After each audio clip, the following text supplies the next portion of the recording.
HBO decided to put out a documentary about the late Michael Jackson, the king of pop. Now, this documentary isn't celebrating his life, showing things about Michael Jackson maybe his fans did not know. No, this documentary, Leaving Neverland, is one of the most evil, lying, treacherous things that HBO could put out about Michael Jackson. Now, they bring out some boys who were discredited, no proof of anything back when Michael Jackson was alive. Now they're saying that repeatedly they were molested by Michael Jackson after the man is dead and gone and the man cannot defend himself. See, even when a black man is dead, they're trying to smear you and ruin your legacy. Now, yeah, there's been different times where it'll just be me and Michael. Then there'll be other times where he has other friends over too. That's what, like what Brett said, it's just a slumber party. We just have a lot of fun. And I've slept in the same bed as Michael. It's just you watch cartoons, you fall asleep. It's just a friendship. And I know he would never do anything to hurt my brother. He's the nicest guy you've ever met. All right, so at 9 years old, things are starting to happen for you? Yeah, we moved to America, and Michael helped me out in the beginning, put me in a couple of his videos, and that helped me get like a dance agent and that sort of thing. And so I started dancing in other people's videos, and then got a theatrical agent, started doing commercials and like guest episodes in Full House and shows like that. And when I was, I think, 11, I got in a rap group, a rap duo, me and this other kid, and we ended up being signed to Sony Records and did an album there. And that's what sort of got me interested in music production. One of the best things I ever had was my teachers, actually, which was my mother, my grandmother, and Michael. And the things that they taught me was, if there was anything that I wanted, they taught me how to visualize. I think the most important thing for kids is to really figure out what they want, realize that anything is possible. So don't hold back in your dreams. Always shoot as high as you possibly can, but be detailed about it. And you started as a youngster dancing with Michael Jackson? Yeah. Going to the ring. Yeah. Are you still friendly with Michael? Yeah, we still talk every couple months, catch up. You do, really? Yeah. Well, what's he like? What's he like? He's a good guy. He's a good guy? Yeah. Show me where he touched you. He touched you, bro. Nothing ever like that? No nonsense, no shenanigans? No, but it's like, as long as people don't forget, how talented he is and what he's done for the music industry. Think whatever you want about him, but you can't deny his talent. Yeah. What's the most misunderstood thing about Michael Jackson, do you think, that you know him? Probably a number of things. That I don't know, that anybody that lives that life is not going to be your average dude. You know what I mean? In the simple ways, I mean. Yeah. You live that kind of life and that sort of fame from 5 years old. You're not going to go about your everyday like everybody else because you've never lived a life like everybody else. So how would you know how to do that? Exactly. And I think people take those simple things and turn them into something, 10 times, 100 times more strange than they are. One of the things I noticed about you, and this goes back to why I said you were a stand-up guy, we covered the trial, and you were one of the few people to stick up for him. Mm-hmm. And why do you think that was? And why was it important for you to stick up for him? Because he's always been a friend to me. That's what you do for friends, you tell the truth. I can't speak for him, but it would be an absolutely painful thing for anybody to go through. And then there's obviously such a huge connection between Michael Jackson and MTV and really starting this real music video generation on MTV. I mean, Michael was really the king of that.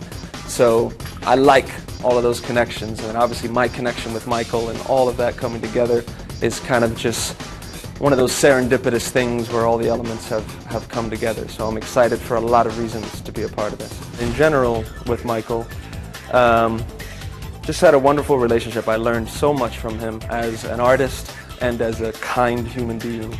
And it's my goal to try and just continue as much as I can in my own little world. We talk so much about him as the pop legend, which is important. but it's nice to really remember that he was a man, that he was a father, and that's what it's really about, is a father and his children. And he was a wonderful dad, and you know, at least they had the time with him that they did.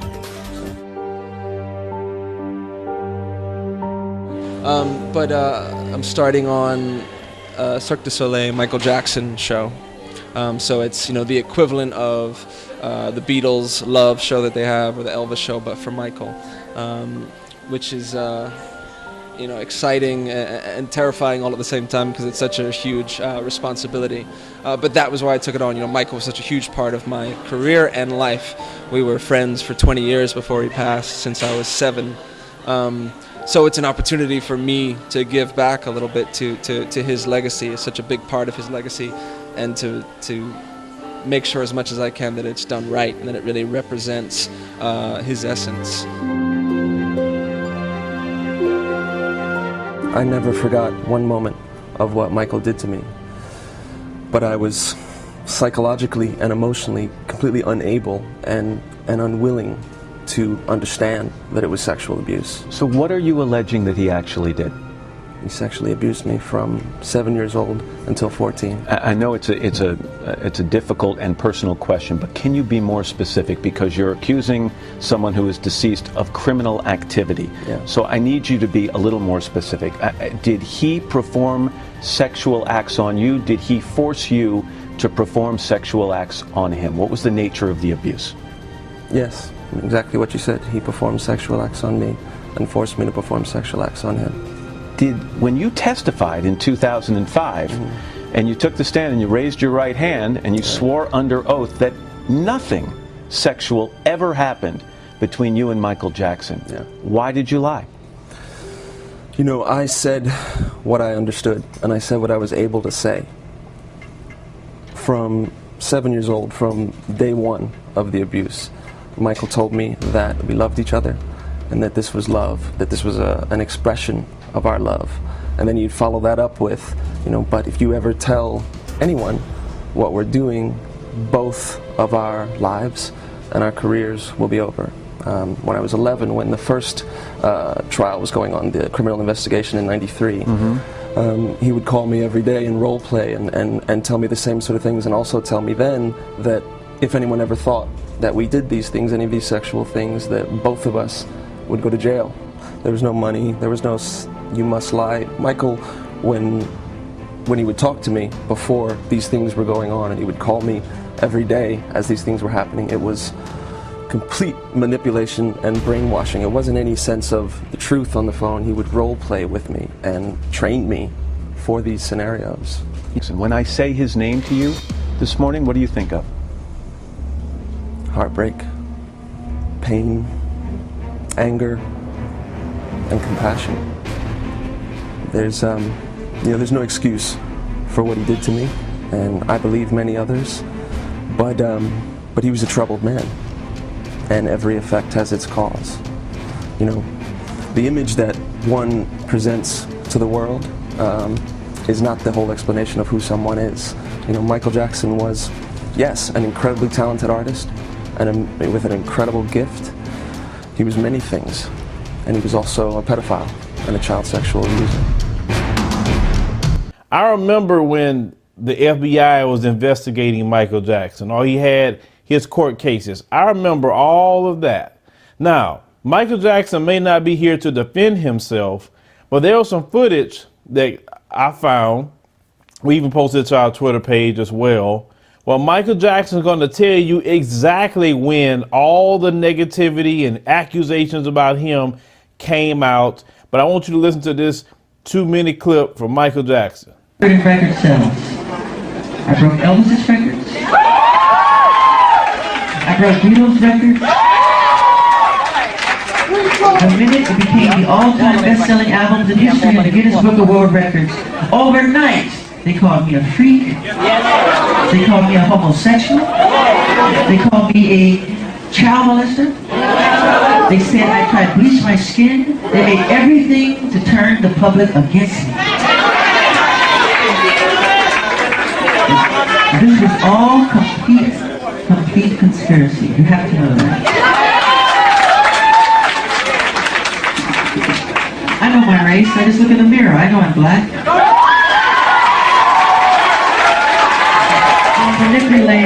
They manipulate our history books.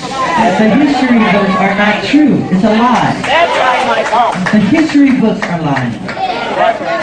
You need to know that. You must know that. All the forms of popular music, from jazz to hip hop to bebop to soul, you talk about the different dances, from the cakewalk to the jitterbug to the Charleston to break dancing. All these are forms of black dancing. These things are very important, but if you go to the bookstore down the corner, you won't see one black person on the cover. You'll see Elvis Presley.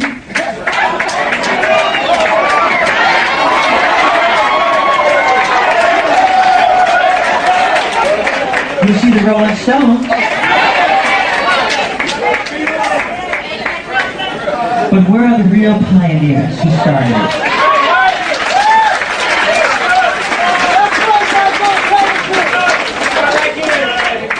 Otis Blackwell was a prolific, phenomenal writer. He wrote some of the greatest Elvis Presley songs ever. And this was a black man.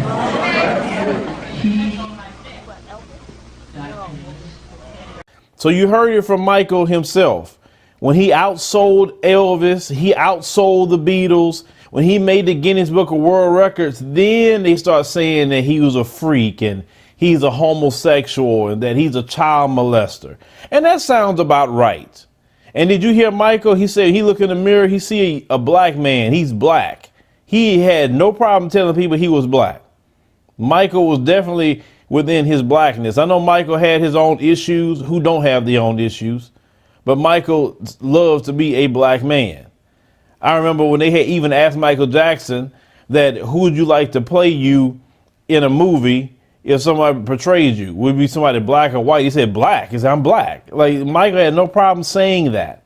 Well, Michael Jackson was not only a great entertainer, but Michael Jackson was a smart businessman. They were so pissed off when he bought the Beatles catalog. They hated that. You know, no artist is supposed to be that smart to get the Beatles catalog. He had owned half of Sony's publishing. So anything that Sony was doing while he was alive, Michael was getting checks. Michael didn't have to come out with no more records if he didn't want to. I mean, Michael owned a lot of things. He didn't go blow his money. And the thing is, they hate when a black man outsmart them in their own game. Can't stand that. And they killed Michael Jackson. Come on. Conrad Murray, look at the amount of time that he did for that with Michael Jackson. Just pay attention to it. You know, a black man barely has some weed in his pocket and get more time than that. So it's all connected. And you seen the moment that Michael died, all this stuff started happening with his estate. Same thing with Prince. You know, Prince got all his masters back, and all of a sudden Prince died mysteriously. Oh, they gave Prince the wrong medication. Same thing, how they killed both of them, Prince and Michael Jackson. But this situation with Michael is just completely sick. And HBO, like I say, you're wrong for that, because you have no evidence of anything other than their words. See, we're in this Me Too era, and that you can come out and just say something about somebody and automatically it's supposed to be believed with no evidence at all. The idea that I would make all of this up and put myself, my wife, my son, my entire family through this, extremely stressful and painful experience, all for the sake of money, is completely incomprehensible. But that's what you're going to be accused of. You're going to be accused. Absolutely. You're going to say you defended Michael Jackson while he was alive because he was good for your career. Mm-hmm. And now that he's gone, there's an opportunity here to sue his estate. He can't defend him.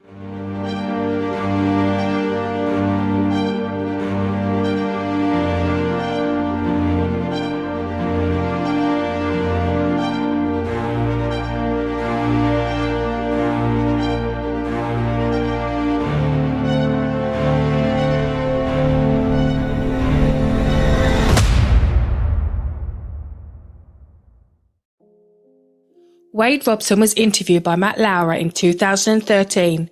Robson stated during this interview that he did not have a financial motive for making accusations against Michael, and the mere idea of doing so was incomprehensible to him.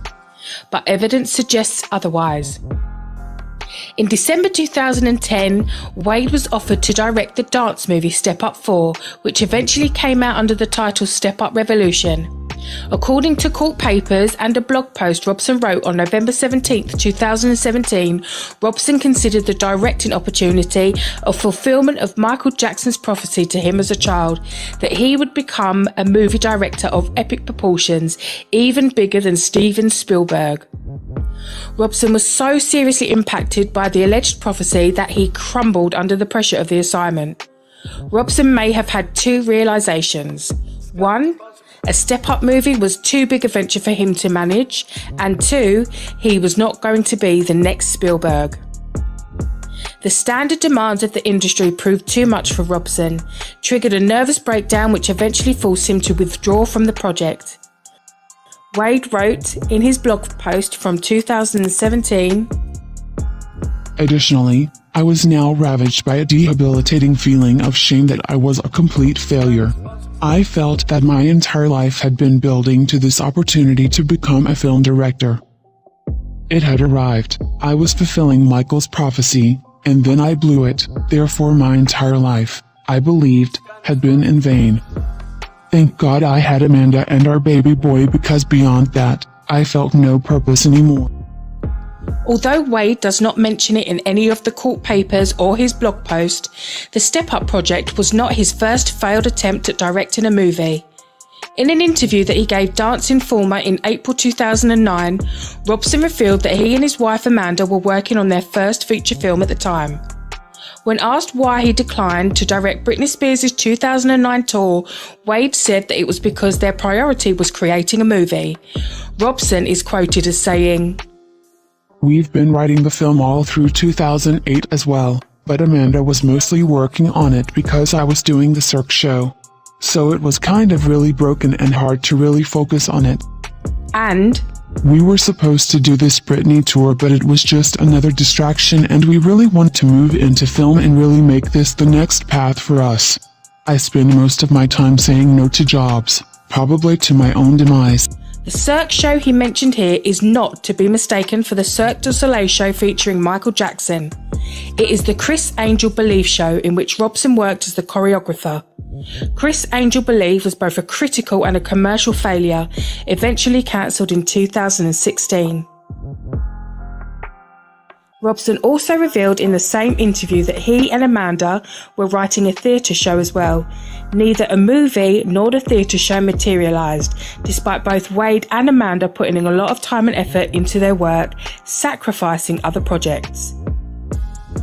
Under the pressure, Robson suffered an emotional collapse, eventually seeking professional help. On May 16, 2011, he started cognitive therapy for about a month. Evidence shows that on May 21, 2011, only 5 days after he started therapy, Robson wrote an email to the director of the Cirque du Soleil show in which he stated, "I always wanted to do the SMJ show, badly." In the same email about his failed attempt at directing the Step Up movie, he wrote, "Look, the directing gig didn't work out. It was consuming me in an unhealthy way that I wasn't okay with, being a brand new father. Maybe it just wasn't the right time. Maybe I just wasn't ready to direct a studio film."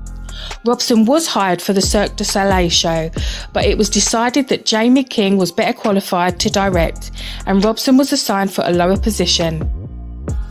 So business for Robson was not doing well. In his pursuit as a filmmaker, Robson declined career offers with guaranteed earnings, burning his professional connections and bridges. He exhausted his savings and assets. Robson had not done anything mention-worthy for almost a decade, and he blamed Michael Jackson because Jackson had told him he would become big. In March 2012, about a year after his first breakdown, Robson suffered a second nervous breakdown. He went to a new therapist in April 2012 where he started an insight-orientated therapy.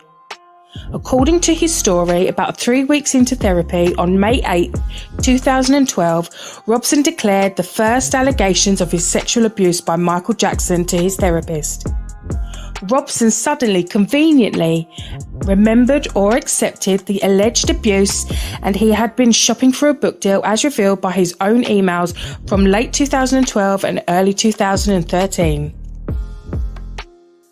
Specifically, with the help of his long-term entertainment lawyer, Helen Yu, several book publishers were contacted, but apparently he was turned down by all of them.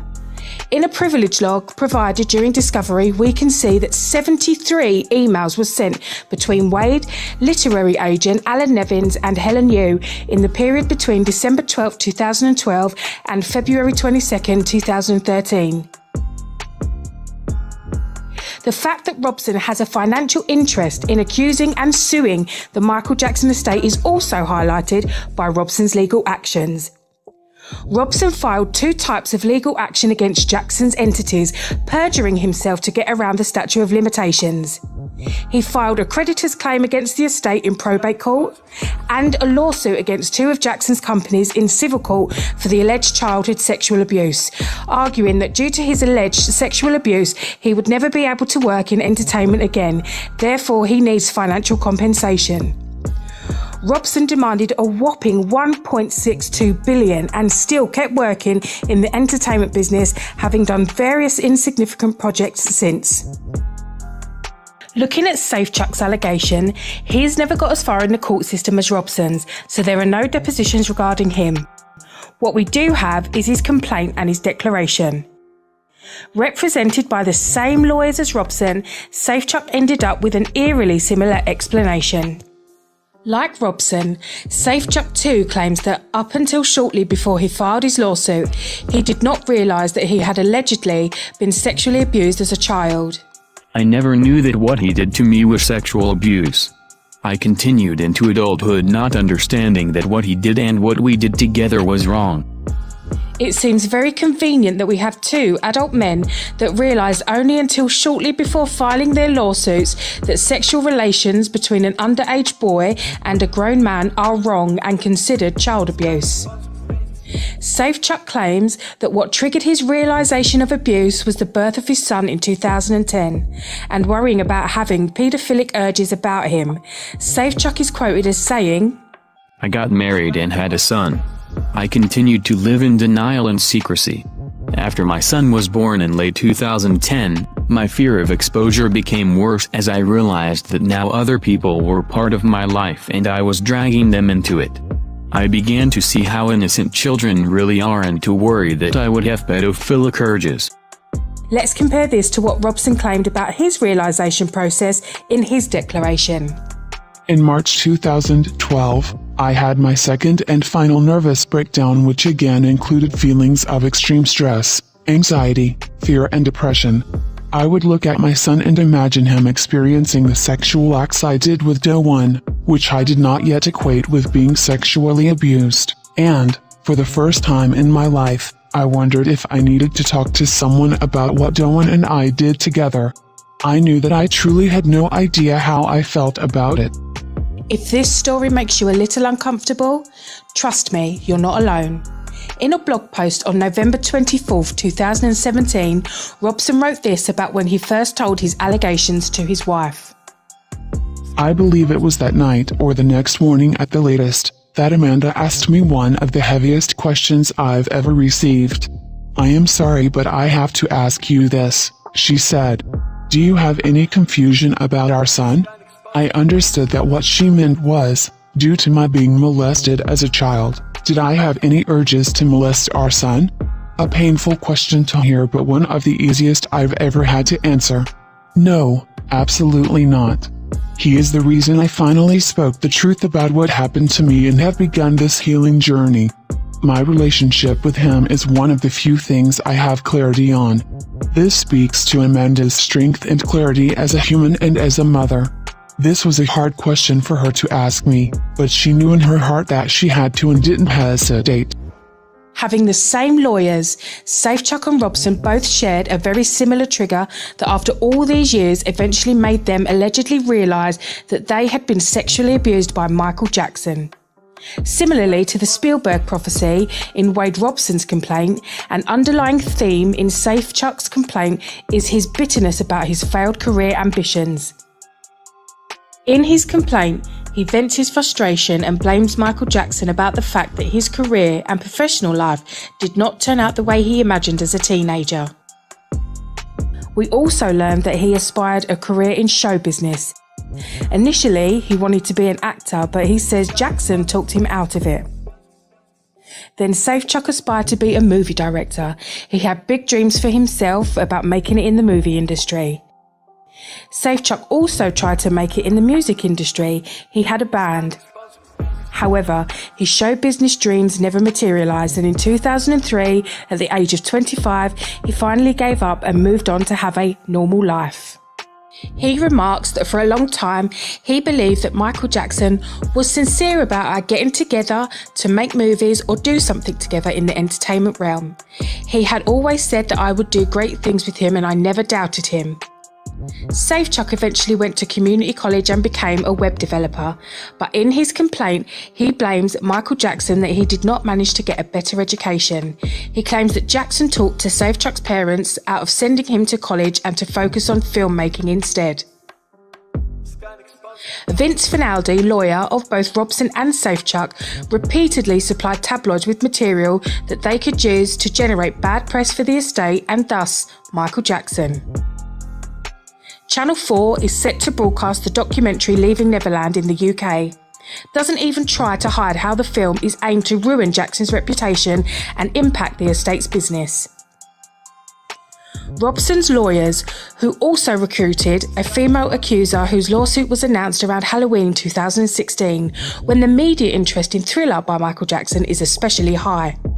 A few months later, the woman dismissed her own lawsuit and vanished. The sole purpose of the accusation seemed to be about making Michael Jackson look bad in the press. A similar media assassination attempt was made back in 2013. In early 2013, AEG was hit with a lawsuit by Katherine Jackson and Michael Jackson's kids for the wrongful death of the late King of Pop. AEG warned us that something ugly was going to come out in this lawsuit. On March 21st, the judge allowed the child abuse allegations to be raised in the trial for AEG to make a case against Jackson, alleging Jackson was responsible for his own death. This is the same day Wade Robson put his house up for sale for $789,000, which sold on May 8th for a whopping $825,000, $36,000 more than he asked, only a day after his allegations went public on May 7th, 2013. So, Wade Robson now says, very contrary to what he said in the stand, he now says Michael Jackson molested him when he was a child. Your reaction? It's absurd. It's ridiculous. It flies in the face of his very powerful testimony for the defense in Michael Jackson's criminal trial. You know, he was the first witness I called in the defense case. And if you put on a defense case in a criminal trial, you always want to start with a powerful witness. He was very powerful for us. He said that nothing untoward had ever happened. He said there had been no sexual molestation, no inadvertent touching, nothing improper by Michael Jackson. And then he withstood a very powerful cross-examination by a very seasoned prosecutor, and Wade Robson never changed his position. He was adamant that nothing had happened. In fact, he called the allegations ridiculous. I don't buy it for 1 second. I don't know who's influencing him one way or the other. I don't know why he's been induced to apparently change his very strong and very powerful testimony of 2005. And remember, he didn't just give testimony in the courtroom. He did some interviews after the trial where he also said it's ridiculous, nothing happened. He would look at the people interviewing him and ask them if they'd ever slept in a bed with a friend or with a parent. I mean, he could not have been stronger for us. And I don't know who's influenced him. I don't know whether he needs money. I find it very curious that this development happened in the middle of the civil trial that Katherine Jackson and Michael's children have filed against AEG. None of it adds up very well to me. AEG's lawyer got up in his opening statement in that courtroom and said things were going to get ugly, suggesting he's going to try and vilify and take Michael Jackson's reputation and try and pound it and hurt it. And you know, they're trying to minimize the value of Michael Jackson's reputation. You sound like you think AEG has had communications with Wade Robson even before the case started. I've said what I'm going to say about that issue. These tactics appear to be directed to pressure the Michael Jackson estate to settle and/or prejudice the jury in case there is a trial where damage could be demanded.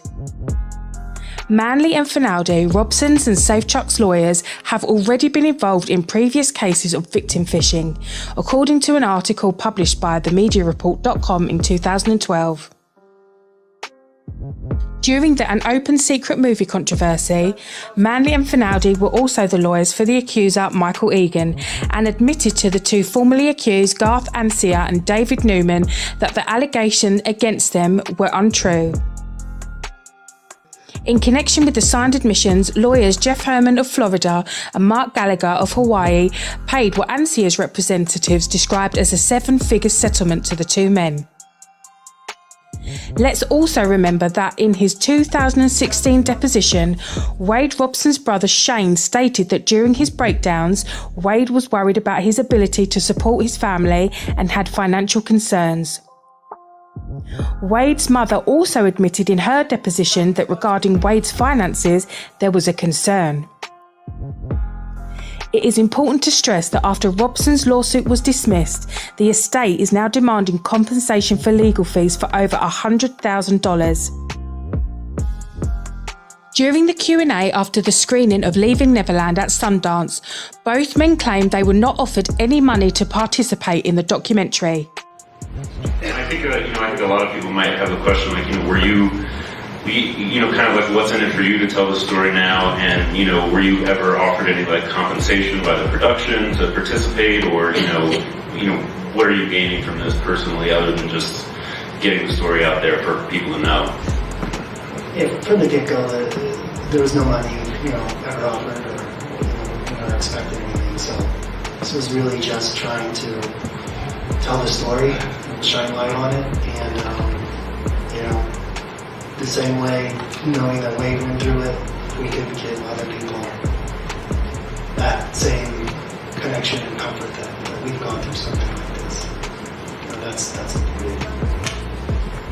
Yeah, I think that's what I and what we have been looking for, and that was the goal of deciding to try the case route, was just looking for a platform to be able to tell the truth. Yet very recently, Robson set up a fund asking people to contribute towards the healing from and prevention of child abuse. Interestingly enough, the fund was set up just before the release of the documentary and about 6 years after the allegations became public. Also, according to journalist Roger Freeman, Robson will avoid filing out tax form 990. In summary, both Robson and Safechuck are failed movie directors with delusions of grandeur, represented by the same shady lawyer.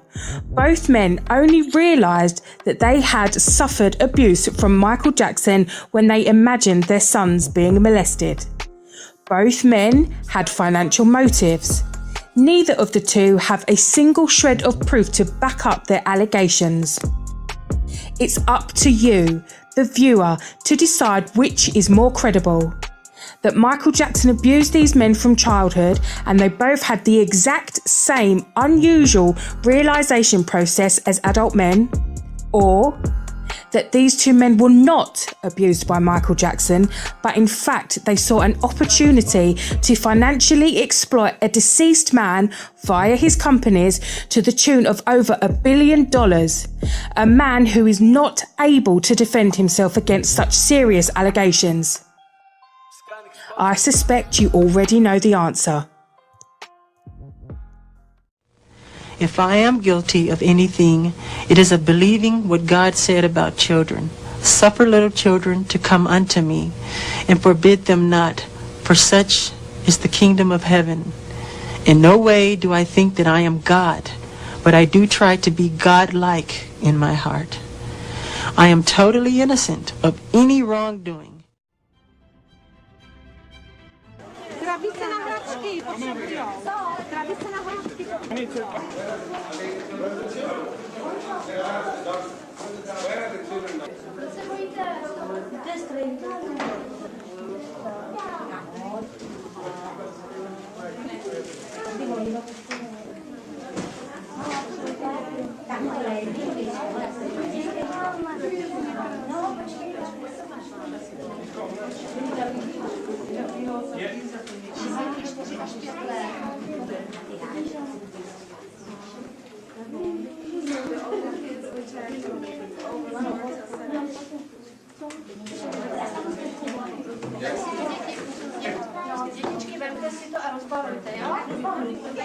Maybe we can have some of the kids in the garden.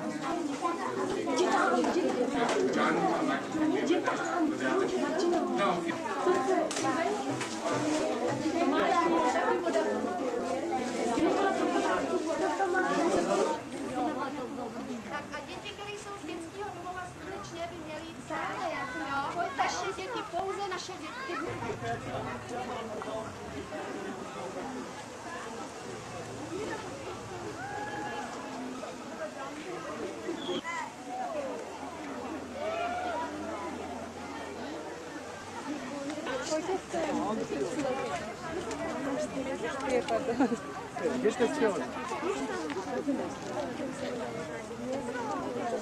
Petra, all the children around Michael. So much.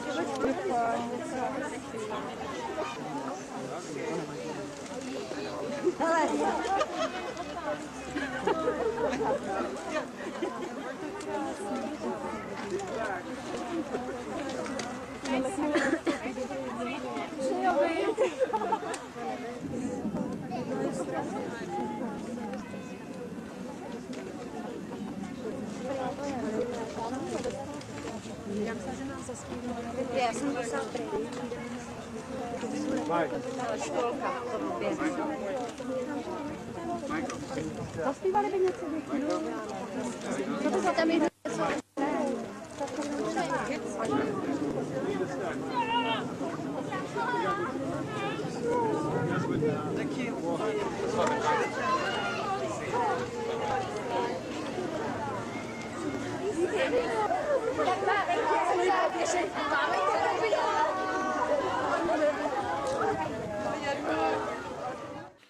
This video is to show people that I believe these two are liars.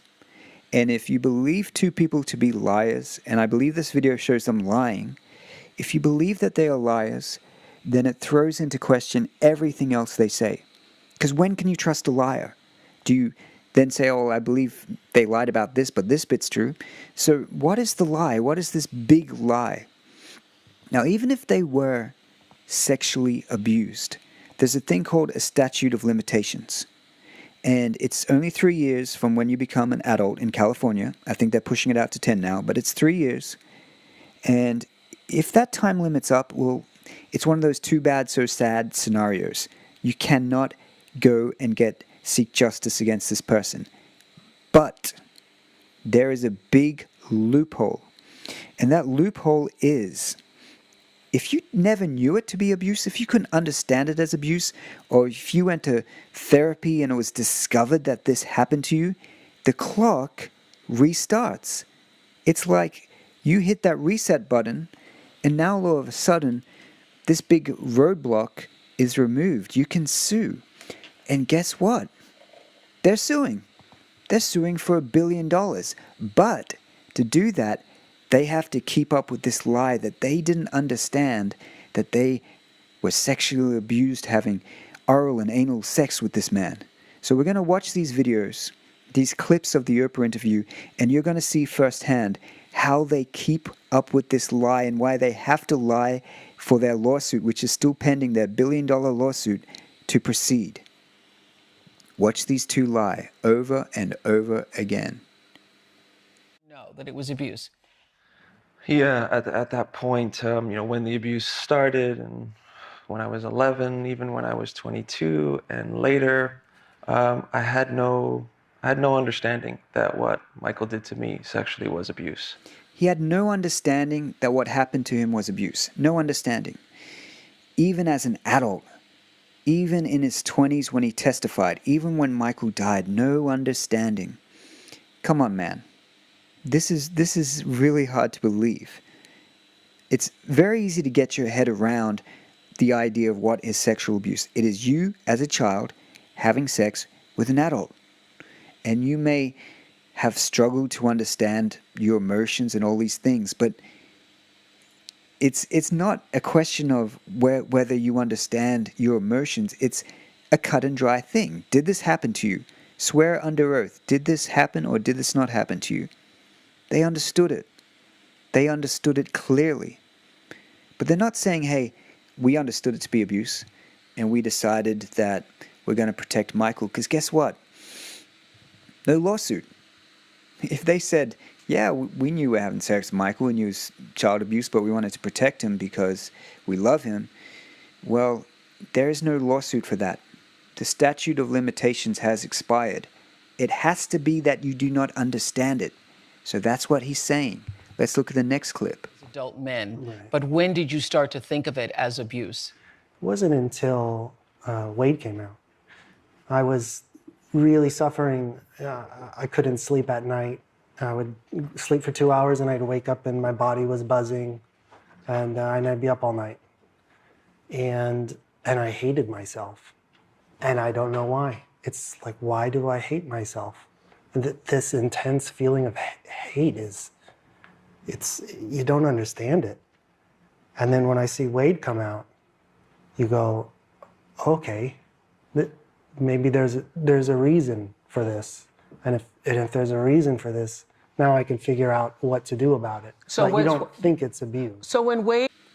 So he says if there's a reason for this, maybe he can do something about it. Well, the truth be told, he was already contacted by Wade's legal team. They'd contacted him. They were trying to get to go after Jordan Chandler. He apparently fled the country. He didn't want anything to be involved with this case. So I find it really dishonest that he's saying, oh, I saw it on TV and you know, I couldn't sleep and maybe I should do something about this. Well, that's not how things went down. You're just lying. Why didn't you say, hey, I was contacted by the legal team and I started to think about it? But he can't say that. Remember, it has to all come out under therapy. He wants to hit that reset button on the statute of limitations. What to do about it. So you don't think it's abuse. So when Wade came out and we saw him on the Today Show, was that the first time you consciously recognized there were others? Because obviously you recognized there were others because you testified in a trial. Recognize there were others. I mean, I testified when I was a little kid. A little kid, see, that's diminishing language, like I didn't understand it. I believe he was 15 years old at the time. You're going to understand that when you're 15, if you're having sex with a man at age 10, that's called sexual abuse. If you'd performed oral sex on a man, that is sexual abuse. And he uses this diminishing term. I was a little kid. And you don't think about there being others. Your brain doesn't go there. You're just thinking about you and him. How could he not understand that the most publicized story of 1993 involving Jordan Chandler and the scandal and all of that, how could he not think of other victims? It was every day in the news. So again, I'm seeing somebody being dishonest and trying to diminish their role and come up with this excuse like, oh, I didn't understand it, you know? And so, you know, when Wade came out, I was triggered by it. Triggered is such an interesting word, isn't it? Had tried to get a job working with his organization or going on tour. Why would you want to continue? Can you explain to people why you want to continue the association if you have been abused? I had no understanding of it being abuse. You know, I loved Michael. That reaction, oh, I had no understanding. So the question was, why did you try to work for Michael Jackson's Circus du Soleil after he died? And he says that even in his 30s, he didn't understand it and he loved Michael. This is really pushing believability at this stage. It really is. It's like shocking. It's like you are blatantly lying and repeating this lie, and it all goes back to the lawsuit. You have to lie. Many, many times that I gushed over him publicly in interviews or whatever it may be, that was from a real place, you know? While never forgetting any of the sexual details that happened between us, but having no understanding that it was abuse, having no concept in my mind that anything about Michael could ever be bad. Anything that Michael did was right to me. How could he say that there was no concept that it was bad? I mean, come on, man. You were an adult. You swore under oath. You were drilled. You kept saying no. I mean, of course, every smart person in this world would know that even if you want to hide it, it's abuse. For so many years. So even when you're on the witness stand and you were up there for hours, and it is grueling to be on trial for anything, even when you're on the witness stand defending him, you still did not think he was doing anything bad, or were you defending him because of your love for him? That's what I'm trying to understand. Did you think he might have done a bad thing, but I'm going to defend him, or did you not think it was bad? That's what I'm trying to understand. I mean, look at that reaction of him thinking. It's like, how do I spin this? I got to say something. Like, I lied under oath. If it happened, I lied under oath. Or nothing happened and I defended my friend, but he's really looking for something to wing it. And listen to how he wings it. I didn't think about it as far as that concept. I couldn't even, I know this now, that I couldn't even go there. I couldn't even question Michael. Because if I was to question Michael and my story with Michael, my life with Michael, it would mean that I would have to question everything in my life. So it wasn't even an option to think about it.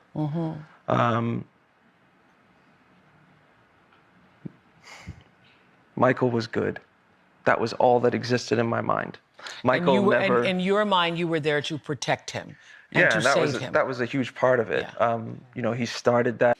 So there you go. It's like he wings it. He's trying to find something to say.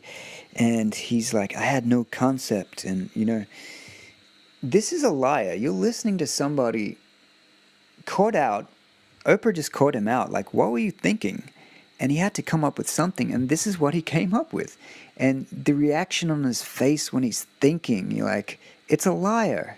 You know, as it said in the film, I started seeing in my head it happening to my son. And that was the first moment that I ever thought in my life, maybe I need to tell someone about this. So this is another invention of the lawsuit, that when he had his son, he started to wonder if he was going to abuse him and whether there was going to be sexual, and it drove him crazy. And, you know, it's really sickening if that's actually happened. But come on, man, this is a lawsuit. And you need a reason. You need, like, a reason why this started, and you say it was a breakdown, and then you say, well, it's my son. And how about it was $1 billion you wanted? Before. Yeah. But you were also lying to the therapist. Yeah. How does that work? You were lying to the therapist because you were determined that you're going to protect. Right. And there's Oprah Winfrey, and she's putting pieces together, and she just doesn't get it. It's like you were having therapy, and none of this came out. So why'd it come out later? And she uses the word lying, and it's the only word to describe what he's doing, because this interview's like, it's almost like a school principal or a teacher when they catch kids and they doing something and they're trying to get to the bottom of it, and you watch kids squirm because they're lying. You know, if you've ever remember back to childhood and you're pulled up with somebody else for doing something, and you watch your friends lie or you lie and you try to get away with it. This is exactly the same sensation I'm getting. I'm just watching somebody spin it. Yes, but when you filed the lawsuit in what, 2014? 2013. 2013. You were looking for financial. Well, what it's about was I was trying to figure out, a desire started arising in me once I was, I don't know, maybe about 9 months or so into my healing process after disclosing. Well, the question was, what could I do something good with this bad? You know, with this horrible thing that happened to me, what could I do that could maybe turn it into something good?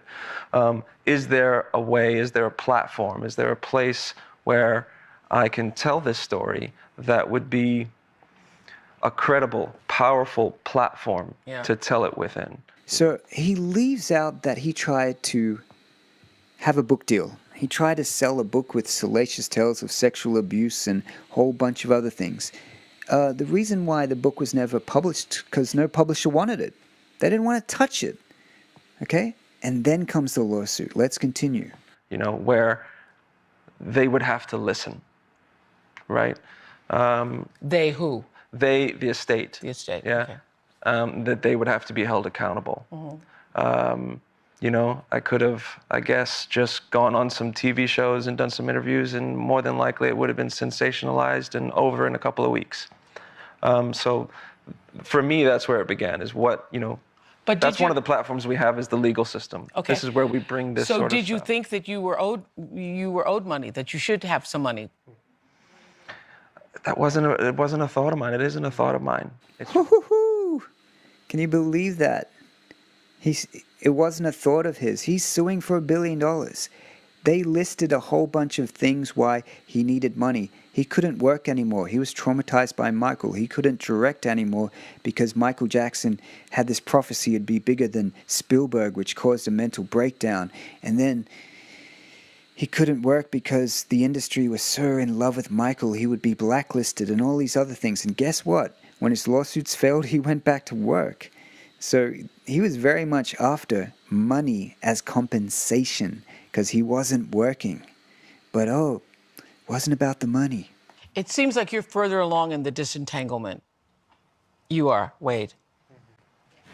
Yes? Maybe so. Maybe so. Is it because you had more therapy, you thought about it more, what?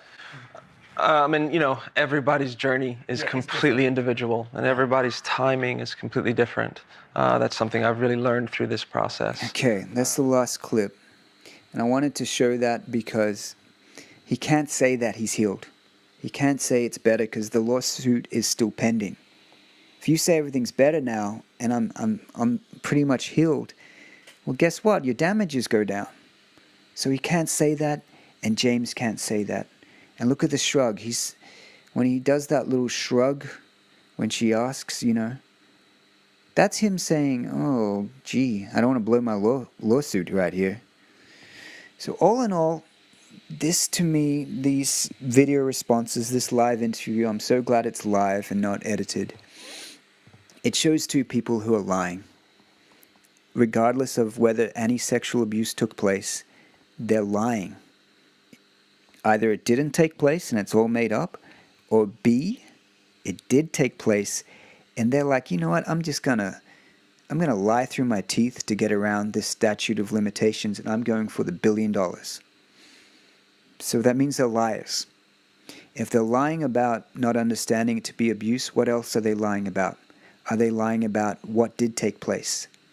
Did something take place and they sensationalized it and said, well, there was porn, there was oral sex, there was sodomy.